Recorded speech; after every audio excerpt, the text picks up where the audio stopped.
Hello guys, welcome to my cooking. Sa bahay lang, ito ang lulutuin natin ay sardinas na may talbos ng kamote. Pagkain tuwing Holy Week. So, ito binagsak ko lang yung ating panggisa, ating sibuyas. At syempre yung sinusunod ko palagi dyan is yung mag-asawang bawang.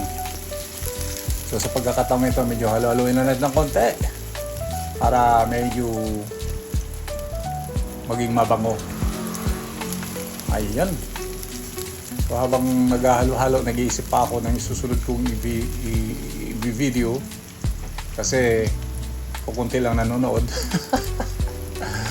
At syempre iba naman itong gamit nating kawali. Ito naman ngayon ay babagsak ko lang dito yung kamatis.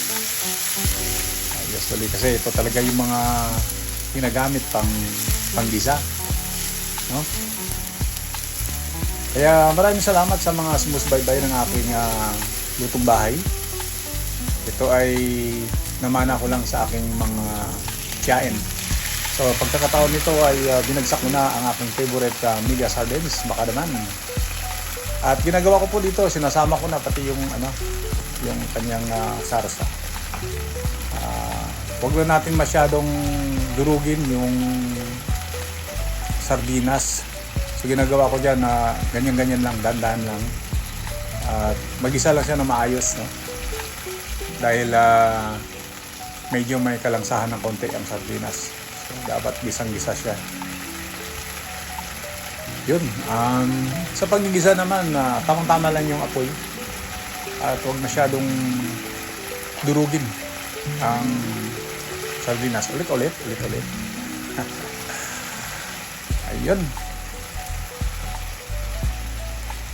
So, syempre, habang naghahalo-halo, kung ano-anong iniisip natin. No?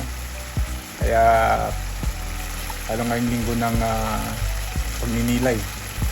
Yan. Binagsakan ko naman siya ng kaunting paminta.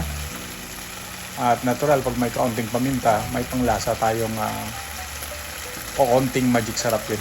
Konti-konti lang magic sarap guys kasi parang medyo may kaalatan din to pagka nasobrahan.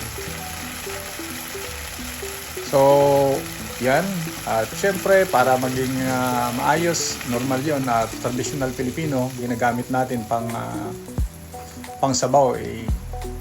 Nilalagyan natin palagi itong can ng sardinas para yung natitirang mga sarsa doon ay malinis. Bago natin itapon, kailangan malinis yung can. Ano ba yung can sa Tagalog? Yung lata. Ayan, yung lata pala. So, antayin natin yan na kumulo. At gagawin natin ay pakulo na natin ng konti.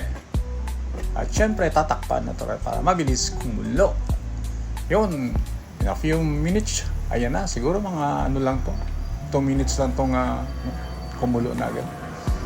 So dyan sa pagkakataon na yan ay kulo lang ng konti. At inalo ko na dito yung talbos ng kamote. Ayan, violet na violet. Fresh na fresh po yan, galing Lukban.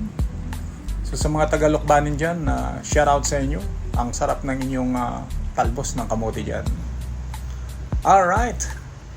So maya-maya lang ay tatakpan din natin yan para maghalo ang lasa ng sardinas sa talbos ng kamote. At of course guys, wag po ninyong haluin.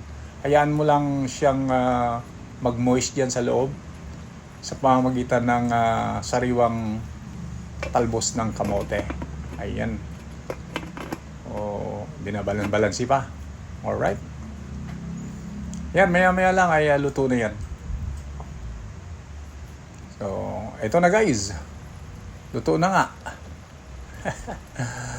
Okay, praise God. At maraming salamat sa mga nanonood, sa ating mga kaibigan at mga sumusubaybay sa ating pong vlog.